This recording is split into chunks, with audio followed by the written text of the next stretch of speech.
Sure, roll.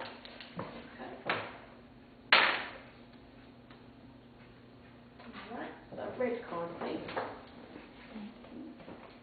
Thank you. Yeah.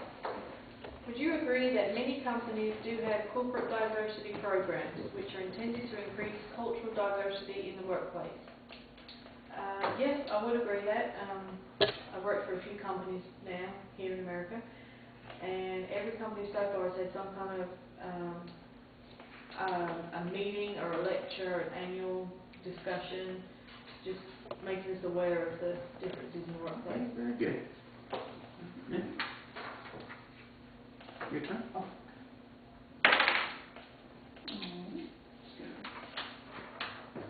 All right. Select a yellow card. All right. Let's see. What we got here? Another tool. It says teach employees that gender, race, ethnic background are not important in the workplace, and each employee should be viewed for the work they produce and not who they are. Everybody agree with that? Mm-hmm. Yes. Yeah. Okay, very good. And we'll recap that as we get towards the And end then of it the game. says move forward 3 spaces. Move forward 3 spaces, all right?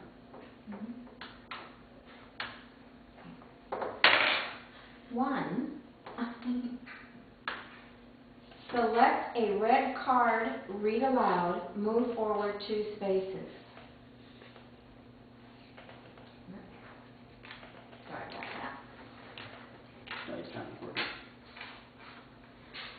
Do you agree or disagree with this comment? Corporate diversity programs in a company do nothing more than boost public relations. I disagree. Okay, and why? Boost, well, I think diversity programs in the workplace boost morale. Okay.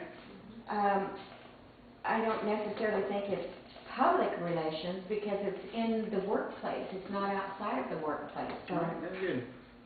Okay, Don, would you agree? Yes, Okay. yeah, I do believe. Mm-hmm. Outstanding. All right, your roll. 2. Select a blue card. Why do many Mexican citizens migrate to the U.S. daily? I would say it's to find work.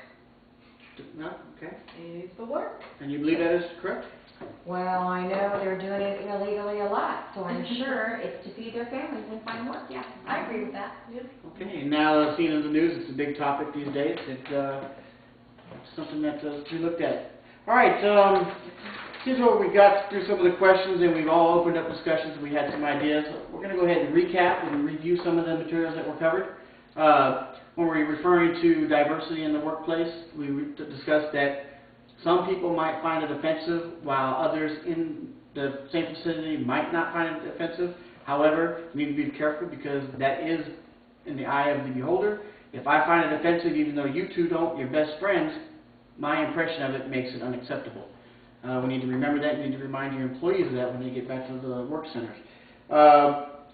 Some of the tools that we talked about are teaching the employees that gender, race, and ethnic backgrounds are what they are. They're not to be used as reasons for discrimination towards other people in the workforce.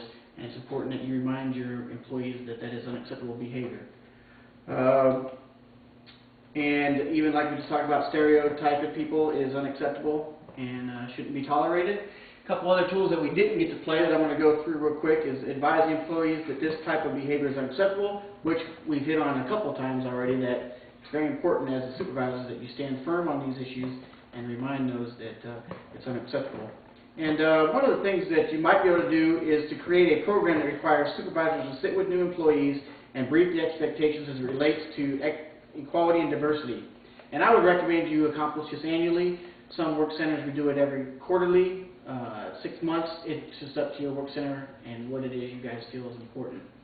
So out of the few questions that we did have, just to see if you guys have retained the knowledge that we discussed, do you guys remember what year the Civil Rights Act was had banned discrimination in employment practices and public accommodations?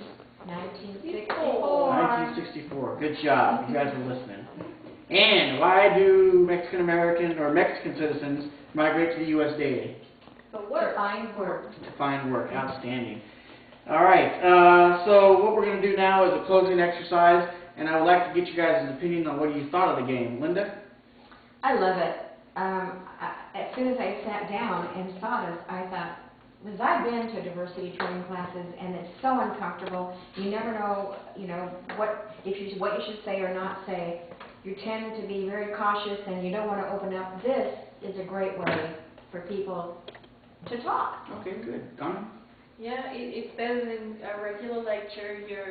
It's involving everybody. It's a way to get you all communicating, and I think you will be more honest and open playing the game than you would just sitting in a lecture hall or something. I agree. And Nikki? Yeah, I think it gives everybody a good chance to get involved and really connect with it instead of just being talked to. Outstanding. Well, I just want to thank you guys for attending, and I hope you guys learned something you can take back to your work center and advise your So employees. how do I buy this? That game's not for sale yet, but shortly you never know. I'm going to pass out some critique forms. You guys can fill these out on your way out. I'd greatly appreciate it. And each of you have a great, pleasant day. Thank you very much. Thanks. Thank you.